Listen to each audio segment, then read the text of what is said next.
오늘 본문 말씀을 중심으로 세상 속 성도의 삶이라는 제목으로 우리 함께 말씀 나누도록 하겠습니다. 우리가 살아가면서 보면요, 찬송, 우리 예배하는데도 지금 제가 2년째 굉장히 짧은 찬송만 골라서 이렇게 하고 뭐 1절만 하고 이렇게 하지만 예전에 찬송을 굉장히 힘있게 하던 때가 있었습니다. 그때도 보면 이제 세대 차이가 좀 나긴 나는데요. 제가 교육자 생활을 이제 시작을 할 때 처음에는 초등학생을 맡았었고요. 그러다가 이제 고등학생, 대학생 이렇게 맡고 또 성인도 맡게 되고 뭐 이러는데 그 맡을 때마다 이렇게 보면 이 세대가 달라요. 다 세대가 달라서 우리 아이들 저학년들은 동요같이 찬양을 되게 좋아하고요. 그 다음에 조금 커가면서는 CCM이라고 요즘에 이제 뭐 많이 현대음악에 맞춰져 있는 것을 좋아하고요. 그런데 또 그게 더 어르신으로 올라가면 그것도 되게 힘들어 하십니다. 옛날 찬양. 찬송가에 있는 것만 좋아하시거든요. 제가 오늘 말씀을 준비하다가 갑자기 예전에 많이 부르던 찬송이 생각이 났어요.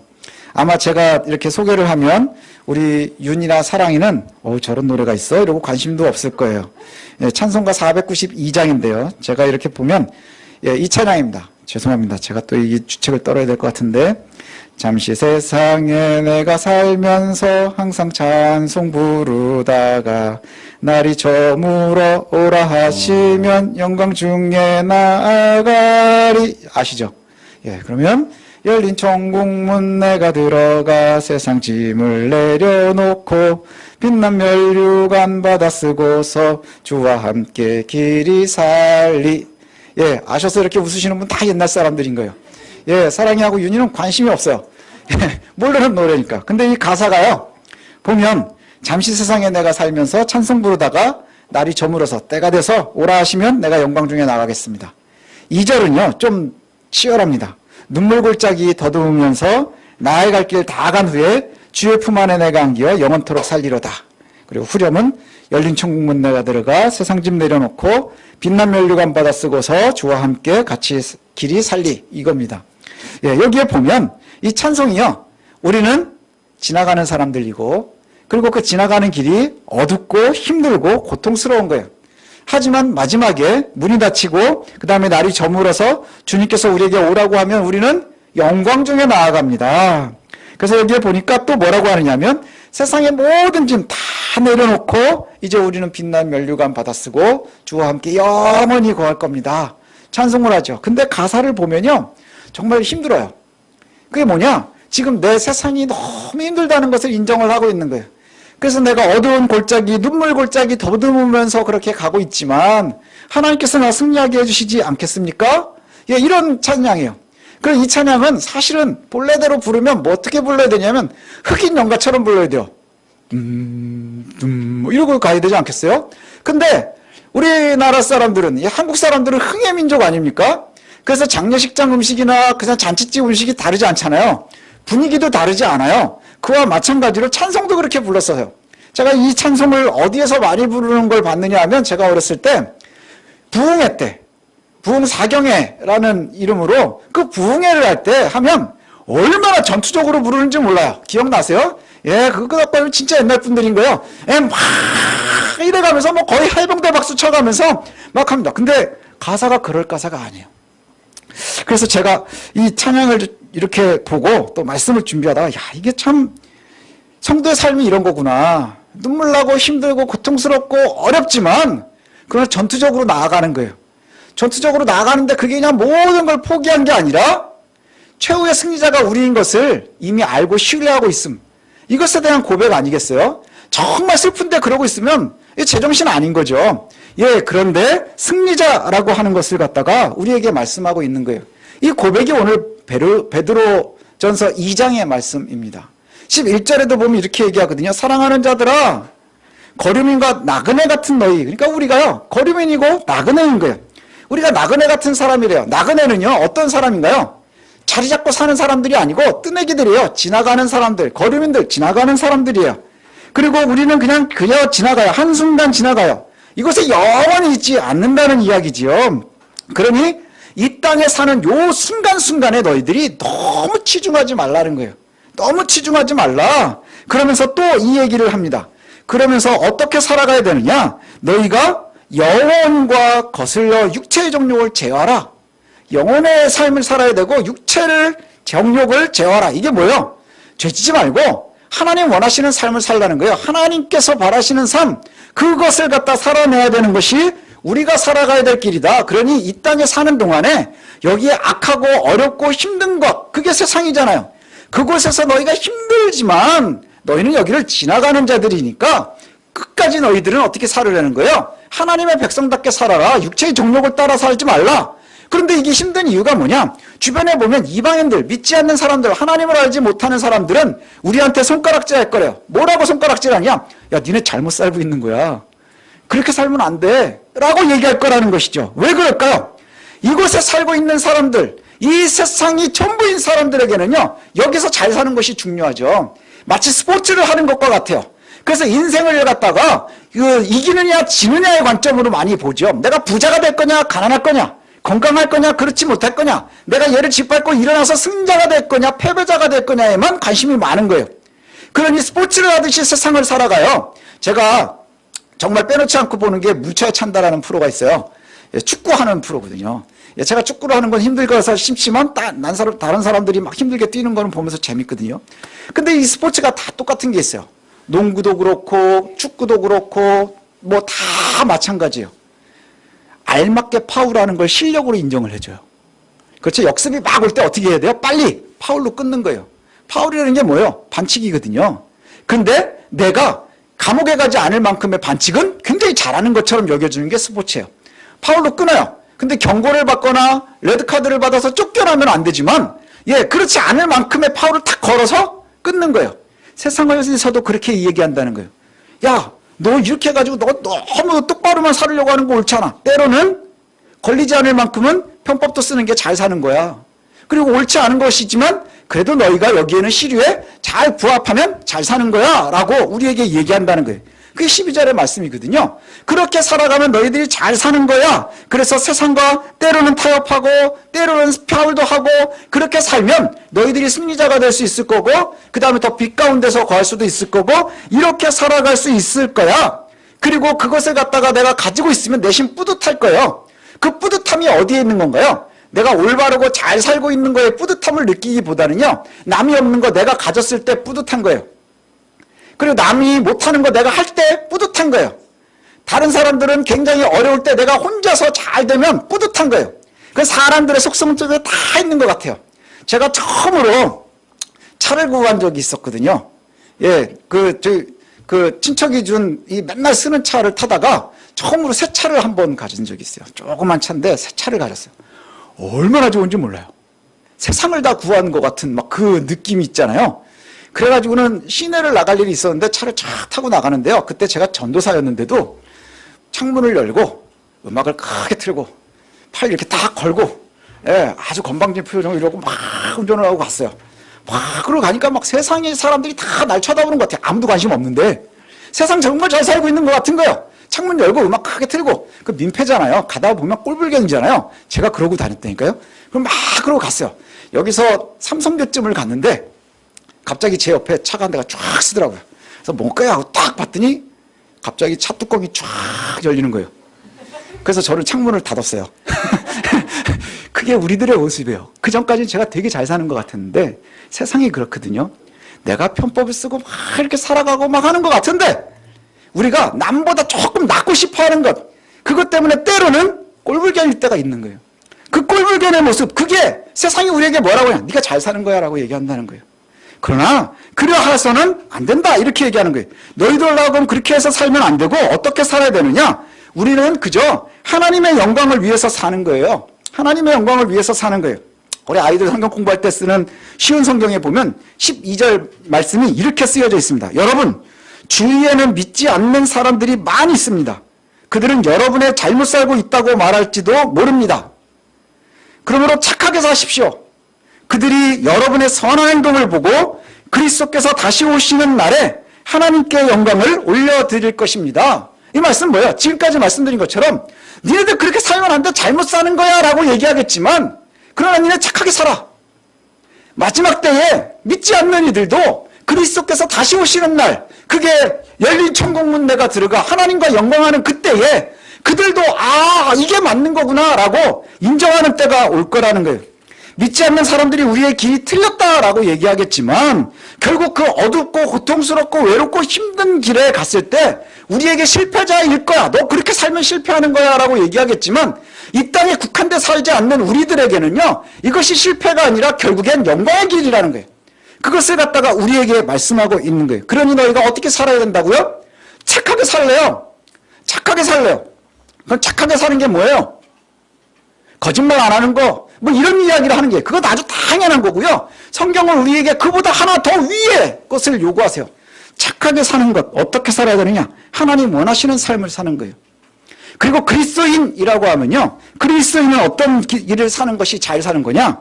그리스도를 닮아가는 게 잘 사는 거예요. 우리의 삶의 목적이 그리스도를 닮아가는 거예요. 예수 그리스도의 가신 길을 우리도 따라가면서 결국엔 그 길을 흉내내면서 살아가는 거예요. 그리스도의 길이 어떤 길이었나요? 예수 그리스도께서도 역시 어둡고 힘들고 고통스럽고 외로운 길을 가셨어요.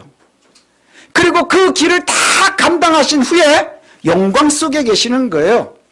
다 피해가면서 세상의 왕들의 영광이 아니고요, 고통당하고 힘들고 괴로웠지만 그게 구원의 길이었고 하나님 원하시는 착한 길이었기 때문에 그 길을 갖고 결국엔 부활하시고 하나님께서 원하시는 하나님의 나라를 이루고요, 그리고 그 결과물이 바로 우리들인 거예요. 그 결과물이 바로 우리들이에요. 그러니 이제 우리들도 그 길을 가라 이렇게 말씀하는 거예요. 착하게 살라. 그러면서 이렇게 말씀하시죠. 몇 가지를 이야기하는데 이게 우리가 오해하면 좀 어려울 수 있는 부분들이 있어요. 정신을 좀 바짝 차리고 잘 들으셔야 됩니다. 여기 보니까 뒤에 우리가 듣기 싫어하는 말들이 몇 가지가 나와요. 뭐냐? 인간이 세운 제도나 왕이나 그들의 관리에게 복종하래요. 이게 굉장히 한국 사람들이 듣기에 싫어하는 말입니다. 복종하라! 누구에게요? 왕에게. 아니 그리스도에게 복종하라면 우리가 하겠지만, 하나님께 하라 그러면 하겠지만 왕에게, 그리고 왕이 보낸 관리들에게, 그리고 인간이 세운 제도에 복종을 하래요. 권위에 복종한다는 의미를 갖다가 우리가 좀 잘 이해하셔야 돼요. 이 성경이 쓰인 그 주후 60년경 그때의 최고의 권위자가 누구예요? 로마 황제입니다. 그리고 소아시아나 시리아 지역이나 여기는요, 분봉왕이나 그 다음에 총독들을 갖다가 내보내서 다스리게 했어요. 그러니 세상에서 권력자는 누구예요? 로마 황제가 보낸 분봉왕이나 총독들이나. 그 예수님 당시엔 누가 있었어요? 헤롯이 있었고 본디오 빌라도가 있었고 뭐 이런 이들이란 말이죠. 그들에게 복종하라는 거예요. 이 말씀이 좀 어렵지 않나요? 실제로 악한 왕이라도 하나님께서 세우셨으니 복종해야 합니다 이렇게 해석을 한단 말이죠. 근데 성경에 그렇게 쓰여 있으니 그렇게 해야 될 텐데 우리가 이게 되게 어려워요. 되게 어려워요. 심지어는 또 더 뒤로 가면 뭐라고까지 얘기하냐면 너희 사환들아 주인에게 복종하래요. 사환이 뭐예요? 고용되어 있는 사람을 사환이라 그래요. 그러니 지금으로 얘기하면 고용인 노동자들, 그때로 하면 노예들까지 주인들에게도 복종하래요. 근데 주인에게 복종하는데 어떤 이들에게만 하느냐? 선악한 주인에게만 하는 게 아니라 악하고 까다로운 주인에게도 복종해야 된대요.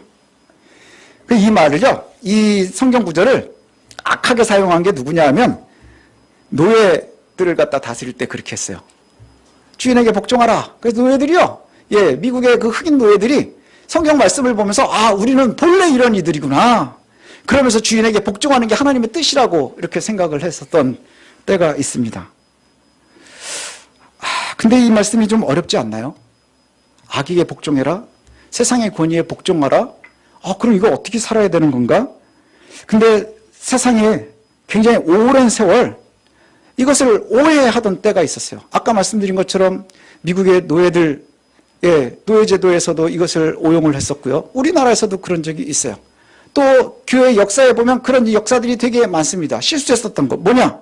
세상의 권세, 왕, 주인들에게요 복종하는 거예요. 그래서 악한 세상에도 하나님이 세상에 세웠으니 우리가 복종해야 됩니다. 그리고 같이 붙어먹는 거예요. 교회들이 권력과 붙어먹은 적이 많아요. 그래서 호의호식했던 때들도 있었습니다. 그리고 그것이 성경이라고 이야기했었던 때도 있었어요. 그런데 이게 맞는 말씀일까? 사실 교회들이 힘을 잃어가는 이유가 뭔가요? 때로는 권력의 편에 서고 그것이 옳은지 틀린지 상관없이 힘 있는 곳에, 이익이 있는 곳에 자꾸 서려고 할 때 세상과 똑같은 일을 하니까 때로는 파워를 좀 쓰고 때로는 좀 잘못된 거지만 눈 감아가면서 내가 이익을 성취해가면서 살아가는 것, 이게 옳은 것이냐 하는 것이죠. 그런데 이 모델이, 우리는 예수 그리스도를 따라가야 된다 했죠. 세상의 권세에 복종한 이가 누구냐? 그리스도세요. 실제로 우리에게 악한 왕의 권세자와 주인 노릇하는 이들에게 고난당한 모델이 있는데 그게 바로 예수 그리스도예요. 빌라도에게 고난당하시고 헤롯에게 고난당하시고 대제사장들과 서기관들과 바리새인들에게 고난당하시고, 그런데 그분이 어떻게 행하셨나요? 마치 도살장으로 가는 어린 양과 같이 그렇게 행하셨다는 것이죠. 그리스도께서는 그들의 옳지 않은 모든 행위와 고난에 순응하셨어요. 근데 그 순응함의 이유를 우리가 잘 알아야 돼요. 여기가 답입니다. 순응하셨지만 그 어떻게 순응하셨느냐, 왜 순응하셨느냐 하는 거예요. 그것은 그들이 두려워서가 아니죠. 그들을 인정하기 때문이 아닌 거예요. 예수님께서 본디오 빌라도를 인정하고 헤롯을 인정하고 대제사장과 바리새인과 서기관들이 그렇게 괴롭히고 고난당하게 할 때에 채찍 맞으시고 조롱당하시면서도 그것을 능히 감당하신 것, 그 이유는 뭘까요? 하나님의 사역을 이루기 위함인 거예요. 구원 사역을 위함이었었다는 거예요. 구원 사역을 이루기 위하셨다는 것이죠. 이 순응이요, 패배가 아니었어요. 이 순응이요, 영광 중의 승리였다는 것이지요. 이것을 우리가 좀 오해하지 않고 들었으면 좋겠어요. 교회들이 권력자들에게 있으면서 권위는 하나님이 주시는 거야, 그러니 권세에게 함께하는 것이, 순응하는 것이 옳다, 그렇게 말씀하시는 게 아니고요. 예수 그리스도께서는 본디오 빌라도를 인정하시고 헤롯을 인정하셨지만 그들의 권세로 내가 고난당하는 것을 인정하신 거예요. 악과 대적하는, 순종하는 어린 양을 인정하시는 거예요. 그래서 그리스도께서 골고다에 올라가시면서 외롭고 힘들고 고통스럽고 두려운 것을 다 감당하신 거예요. 우리가 그것을 감당했다는 이유는 뭘까요? 주변에 있는 많은 사람들은 그렇게 하면 안 됩니다, 당신 틀렸습니다, 봉기해야 됩니다, 그래서 가룟유다가 벗어난 거 아니에요. 그 다음에 주변에 있었던 사람들이 다 예수를 버린 이유가 뭐예요? 그것을 오해했기 때문인 거예요. 세상에 순응하는 것이 그저 두렵고 떨려서 내가 치는 것이 아니라 승리하는 길인 것을 저와 여러분들이 기억했으면 좋겠어요. 이것이 우리의 길이라는 것을 놓치지 않았으면 좋겠어요. 우리가 가야 될 길을 갖다가 뭐라고 말씀하시느냐 하면 21절에 보니까 이를 위해서 너희가 부르심을 받았대요. 이를 위해서 부르심을 받았는데 그 길이 어떤 길이냐? 20절에 보니까 죄가 있어 매를 맞고 참으면 무슨 칭찬이 있겠느냐? 예수님께서도 매 맞고 고통당하셨는데 그게 무엇 때문인 거예요? 그분의 죄 때문이 아닌 거예요. 악한 주인이라고 하면 그것이 죄와 상관이 없이요, 그저 뭘 얘기하는 거예요? 20절에 죄가 있어 매를 맞고 참으면 무슨 칭찬이 있겠느냐? 그리스도께서는 그런 적이 없어. 그러나 선한 행함으로 고난을 받고 참으니 이는 하나님 앞에 아름다운 것이라. 우리가 그저 참고 견뎌야 되는 것은 무엇 때문이에요? 하나님의 사역을 이루기 위함인 거예요. 하나님의 나라를 위함이라는 것이죠. 그리고 나서 우리에게 이렇게 말씀하세요. 이를 위해서 너희도 부르심을 받았다. 그리스도인이라는 것이 뭐예요? 그리스도를 닮아가는 사람들이 그리스도인인 거예요. 그리스도를 주라고 고백하는 예수쟁이들. 그 예수쟁이로 부르심을 받았으면 이제 예수쟁이로 살라고 하는 거예요. 세상과 똑같이 파울하면서, 그 다음에 세상과 똑같은 거 요구하면서, 그리고는 주일날만 와가지고 앉아있으면서 예수쟁이인 척하지 말고, 너희가 부르심을 받은 건 예수쟁이로 부름을 받았으니 이제 예수쟁이처럼 살아. 그리스도가 간 그 길을 따라가라는 거예요. 예수님이 걸어가신 길이요, 왕궁으로 가는 길이 아니었어요. 황제의 길로 가는 것이 아니었어요. 권력자의 길로 가는 것이 아니었어요. 교회가 권력을 따라갈 때에, 권세를 따라갈 때에, 재물을 따라갈 때에 세상의 권위를 따라가는 게 되는 거예요. 예수님께서 가셨던 길은 어느 길이에요? 예수님 가신 길이 뭐예요? 고난의 길이에요. 궁극에 고난당하고 괴롭고 힘든 길을 가셨다는 것이죠. 그 길을 우리도 가라는 거예요. 세상의 권세가 우리를 괴롭힘을 당하지만 우리는 파울하지 않는 거예요. 왜요? 그리스도의 사역을 우리도 이루어야 되니까. 예수님이 가신 그 길을 우리도 따라가야 되니까. 너희가 부르심을 받았고, 또 21절 뒤에 보니 뭐라 그래요? 그리스도도 너희를 위하여 고난을 당하사 너희에게 본을 끼쳐 그 자취를 따라오게 하려 하심이라. 우리가 예수님 믿습니다 라고 얘기만 해놓고 우리의 삶을 사는 게 아니고요, 예수 그리스도께서 가신 그 길을 우리도 따라가라는 거예요. 여러분 따라가야 되는 길이 바로 거기에 있는 거예요. 우리는 말과 행동이 너무너무 달라질 때가 많은 것이죠. 교회가 권력에 붙을 때도 바로 이거예요. 왜 권력에 복종하나요? 아니요, 그 복종은요 굴욕이 아닌 거예요. 두려움 때문에 엎드리는 게 아니에요. 부러워서 따라가는 게 아니에요. 그저 그들의 권력을 가지고 하나님의 나라를 이루기 위해서 때로는 우리가 뭐 해야 되는 거예요? 고난당하는 거예요. 때로는 우리가 그리스도의 길을 가야 하는 거예요. 예수님께서 우리에게 이제 너희의 차례다 이렇게 말씀하세요. 너희 차례다. 22절에 그렇게 말씀하잖아요. 너희 차례다. 21절에 그 자취를 따라오게 하려 함이라. 악한 세상의 권세를 인정하고 두려워하라는 말씀이 아닌 거예요. 그들은 그들대로 자신의 역할이 있는 거예요. 예수님이 빌라도에게 그러잖아요. 너의 일을 하라. 그의 일이 뭐예요? 총독의 일, 권력자의 일, 그걸 인정하는 거예요. 너의 일을 하라. 그리고 그 일을 하고 나니 그리스도께서 십자가에 달리셨어요. 권력을 두려워하고 주눅들어하고 그렇게 살라는 게 아니죠. 세상의 권위에. 성도는 하나님의 말씀대로 착하게 살라 이렇게 말씀하고 있어요. 그 길을 가야 되는데 또한 역시 악한 권력자들이 우리를 괴롭힐 거예요. 놀릴 거예요. 힘들게 할 거예요. 그런다 할지라도 그 길을 통해서 우리가 그리스도의 길을 가면 우리를 통해서 하나님의 나라를 이루실 거예요. 그게 주의 약속입니다. 예수님처럼 우리가 감당해야 될 것이 바로 그거라는 거죠. 예수님이 한번 여러분 상상을 해보십시오. 예수님이 십자가를 메고 골고다로 갑니다. 수많은 사람들이 쳐다보고 있어요. 그렇게 오병이어 막 떡 주고 뭐 물고기 주고 이럴 때는 막 찬송하던 이들이, 심지어는 가장 가까이에서 3년 동안 먹고 입었었던 사람들도 다 도망가 버리고 얼마나 외로웠겠어요. 그 사람들이 했었던 얘기가 뭘까요? 넌 막 그렇게 살면 안 돼. 뭐 그렇게 잘난 척하더니 잘못됐다라고 얘기하지 않았겠어요. 묵묵히 십자가를 지고 가는 그리스도께서 얼마나 외로웠겠어요. 얼마나 두려웠겠어요. 얼마나 처절했겠어요. 자존심 상했을 거예요. 그러나 그 길을 감당하니 부활의 영광에 참여하는 거예요. 그 부활의 영광에 참여하는 거예요. 저와 여러분들이 가야 될 길이 바로 그 길이라는 것이죠. 우리는 예수 믿는다고 얘기하면서 자꾸 어디에만 꽂히는 거예요? 부자 되고 싶습니다에 꽂히는 거예요. 예수 믿는다고 하면서 형통이라는 단어만 좋아해요. 근데 예수님을 따라가는 길은요, 형통이 무엇을 향해서 가는 거예요? 구원 사역을 이루기 위해서 가는 거예요. 하나님의 나라를 이 땅에 이루고 내가 하나님의 영광 위에 들어가는 거예요. 어두운 골짜기 지나가다가 마지막에 다칠 때 주께서 오시라고 하면 내가 영광 중에 나아가기 위함인 것이죠. 그것이 내가 살아가는 순간순간에 이루어질 것이고 마지막 때에 또한 이루어질 것이고, 이미 아직 그 상황 속에서 우리가 잘 역동적으로 그리스도와 같이 살아가야 되는 거예요. 그리스도인 양, 그리스도인 척하면서 살아가야 되는 거예요. 그러면 그리스도처럼 우리도 외로울 거예요. 믿음 때문에. 그러면 견뎌야 되는 거예요. 우리도 살아가면서 두려울 거예요. 왜요? 딴 사람들은 다 파울에 가는데 우리는 파울을 좀 덜 하려면 얼마나 힘들겠어요. 그래서 게임에 지면 사람들은 또 손가락질 하겠죠. 너 인마 그렇게 하더니 잘못 사는 거야. 그러나 그 두려움을 이겨내야 된다는 거예요. 고통스러울지라도 참아내야 되는 거예요. 그런데 우리를 홀로 두지 않으신다. 주님 약속하시잖아요. 그죠? 홀로 두지 않으세요.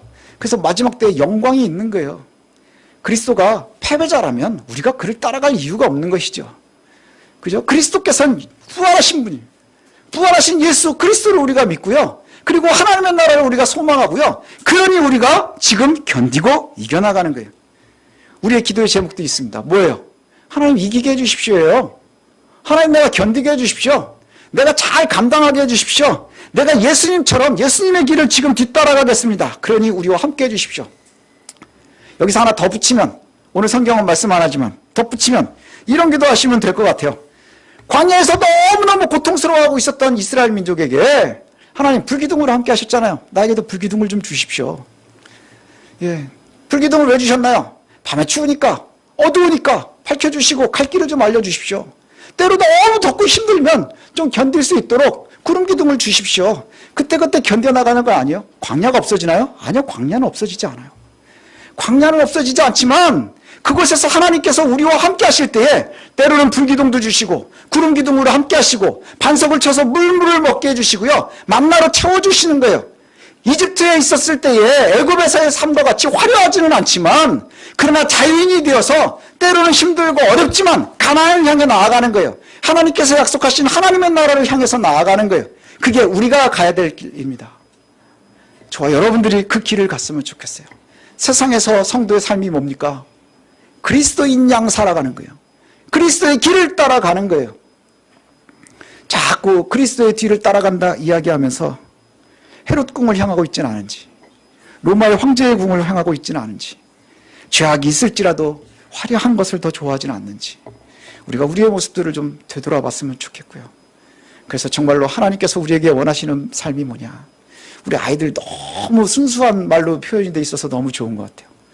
착하게 살라. 그게 그냥 어머니 안녕하세요, 뭐 어른들 보면 인사하고 이 정도가 아니고 하나님께서 원하시는 공의로운 삶, 하나님의 나라를 향해 나아가는 정의로운 삶, 올바른 삶, 의로운 삶, 그 삶을 그리스도처럼 묵묵히 외로우면 견디고 감당하고 슬퍼도 두려워도 하나님이 나와 함께 하실 것 인정하고 순응하면서 불기둥과 같은 하나님, 구름기둥과 같은 하나님, 반석을 쳐서 물을 주시는 하나님, 그 하나님이 지금도 나에게 역사하실 것을 믿으면서 그리고 그 도움을 구하면서 나아가는 저와 여러분들 되시기를 원합니다. 그러면 우리에게 뭐가 약속이 되어 있을까요? 주님 우리를 부르실 때에 영광 중에 나아가는 거예요. 오늘이 영광이 될 수 있고요. 내일도 영광이 될 수 있을 거고요. 그리고 우리가 영원한 하나님의 나라에서도 영광 중에 거할 수 있을 줄로 믿습니다.